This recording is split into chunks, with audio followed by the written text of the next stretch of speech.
জার্মানিতে student life মানেই balancing game. কেন বলছি?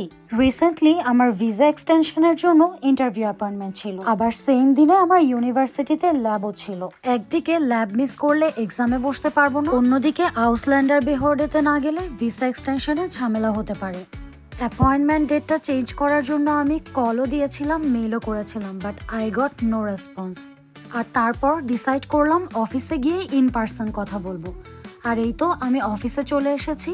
তারপর আমি পোলাইটলি আমার সিচুয়েশনটা তাদেরকে এক্সপ্লেন করেছিলাম, আর তারা খুবই আন্ডারস্ট্যান্ডিং ছিল। উইদিন 5 মিনিটস তারা আমার ইন্টারভিউ ডেটটি চেঞ্জ করে দিয়েছিল, তাও আবার আমার প্রেফার্ড টাইমে। এই বিষয়টা নিয়ে প্রথম দিকে আমি খুবই ওয়ারিড ছিলাম, অ্যাজ মেইল কল কোনোভাবেই তাদেরকে রিচ করা যাচ্ছিল না।